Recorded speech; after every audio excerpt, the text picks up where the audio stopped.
Le 19h, mesdames et messieurs, l'information, l'actualité, c'est maintenant au sommaire. En visite de travail au Bénin, la secrétaire d'État française chargée du développement de la francophonie et des partenariats internationaux a apprécié la coopération franco-béninoise. C'était lors d'un point de presse. Les détails dans cette édition. Le dimanche prochain est le dimanche des Rameaux. Quelle signification revêt cette fête pour les chrétiens? Vous suivrez les explications du père Kom Gbagidi. Et puis au Cameroun, le président Paul Biya a nommé par décret les 30 sénateurs manquants pour composer la nouvelle chambre haute du Parlement. Les 70 autres sièges ont été pourvus à l'issue des sénatoriales du dimanche 12 mars, remportés intégralement par le parti au pouvoir, le RDPC. C'est ainsi que se dresse le sommaire de cette édition, le développement juste après ceci. Dimanche 12 mars.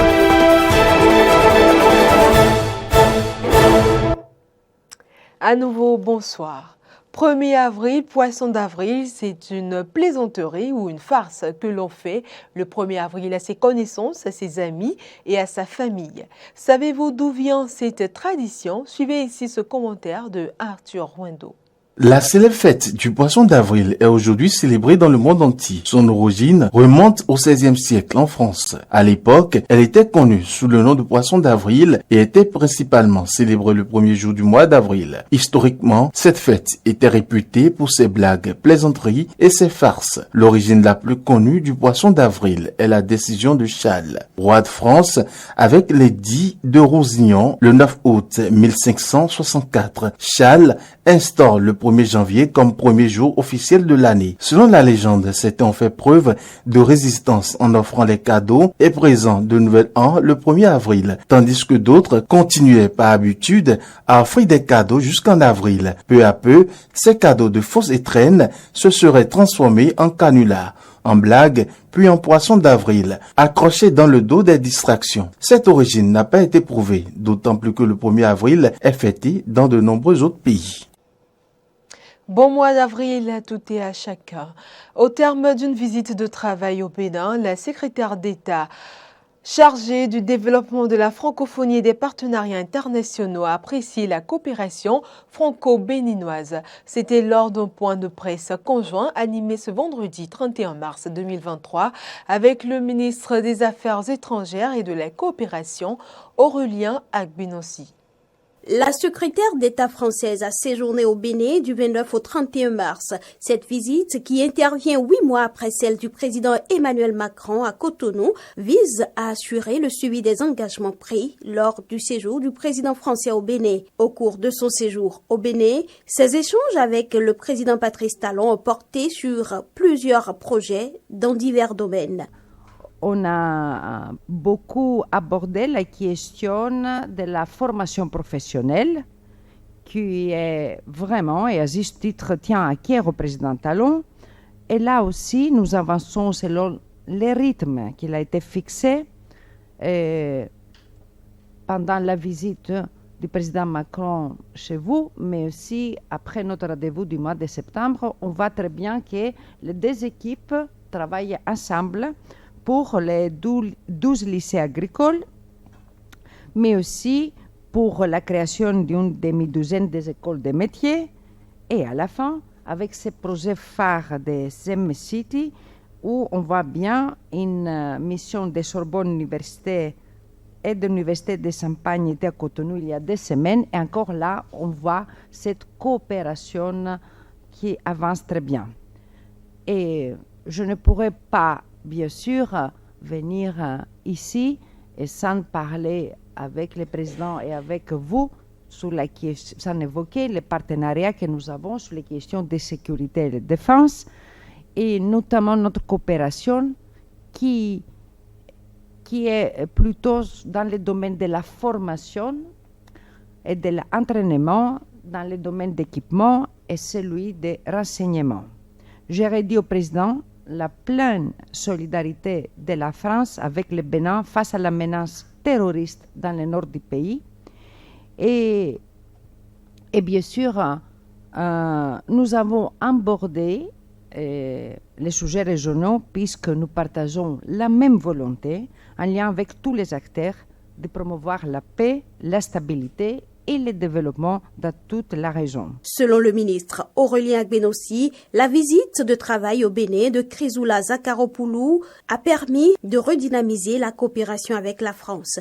D'une manière générale, la coopération avec la France est une coopération qui est dynamique, qui est efficace et qui trace le chemin de ce que peut être une coopération exemplaire entre deux pays qui ont ce passé en commun mais qui font face aux défis de notre monde contemporain. À noter que 2 conventions relatives à la mise en œuvre du projet d'appui à la formation agricole et rurale au Bénin ont été signées le jeudi 30 mars au ministère de l'Économie et des Finances. Vous le savez, les chrétiens catholiques sont en carême depuis plusieurs semaines. Le dimanche prochain, ils vont célébrer le dimanche des Rameaux. Et pour comprendre la signification de ce dimanche chez les chrétiens, nous nous sommes rapprochés du père Koumog Bagidi, responsable de la communauté chrétienne de Golodjigbe Aga. Suivez ses explications.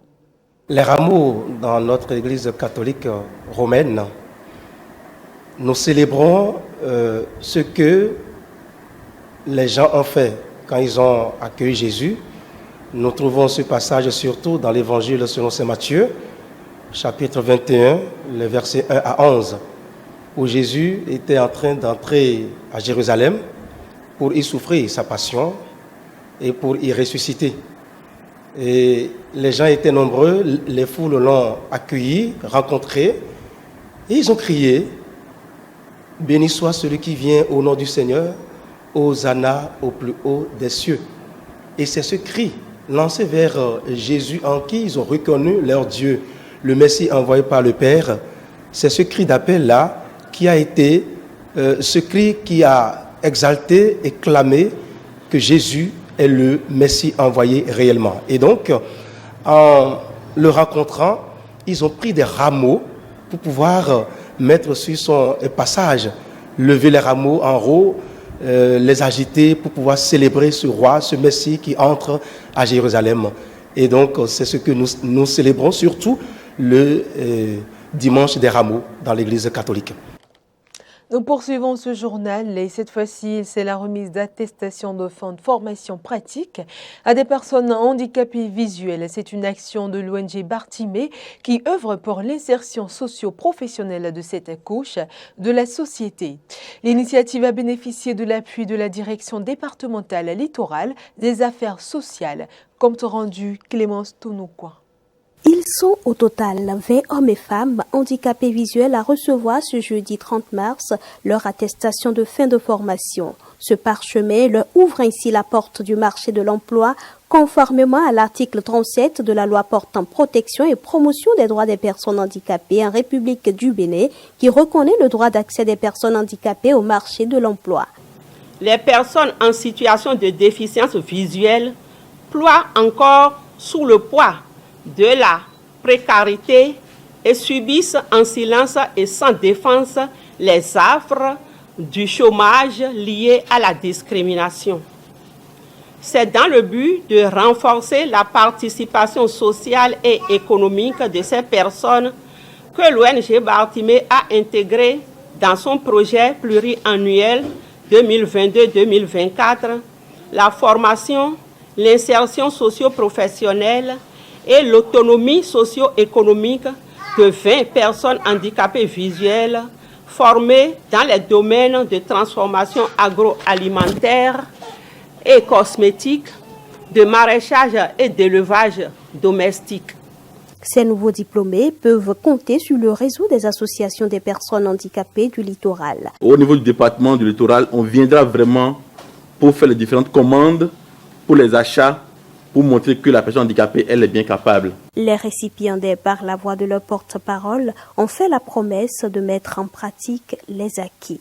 L'ONG Bartimée, malgré les préjugés qui pèsent sur la personne handicapée, a cru en nous et a vu que nous pouvons et nous a envoyé sur ces sites. Nous vous promettons de mettre en exécution tout ce qu'on a appris là-bas pour notre autonomisation.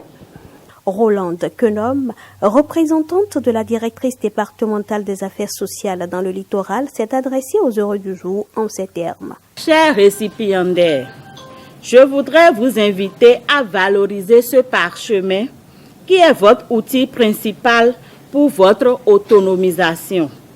Soyez créatifs et faites-vous remarquer sur le marché par la qualité de votre travail. En cas de difficulté, vous pouvez vous rapprocher des centres de promotion sociale.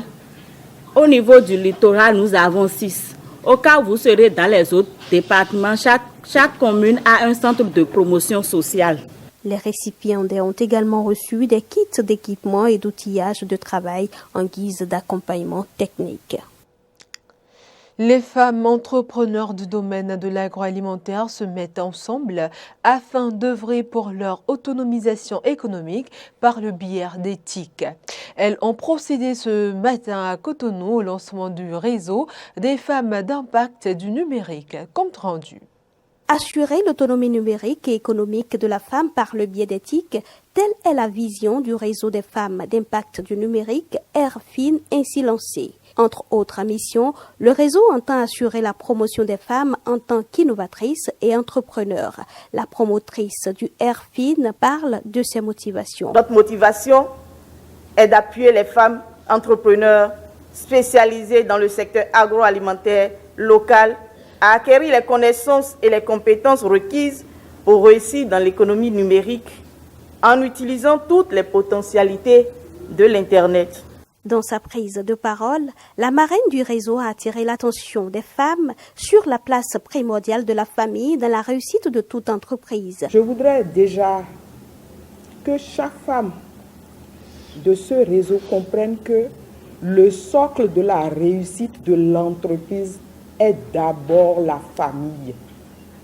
Pour que nous puissions aller vaillamment travailler, nous devons réussir d'abord dans nos familles. Et après, l'entreprise vient.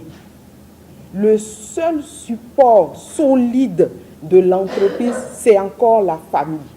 La présidente de l'Institut national de la femme a quant à elle rappelé que autant le numérique peut faire une personne, autant elle peut la défaire. Ce qu'il y a de positif dans le numérique, c'est qu'il vous offre un boulevard d'opportunités.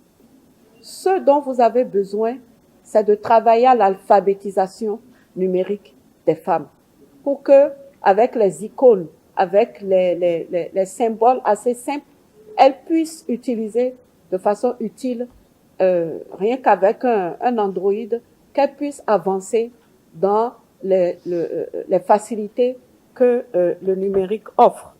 Mais je reviens encore pour dire que Internet n'oublie rien. Internet n'efface jamais définitivement quelque chose. Ça veut dire que quand vous utiliserez le numérique, assurez-vous que ce que vous postez sur le numérique est quelque chose qui ne va pas vous porter préjudice par la suite.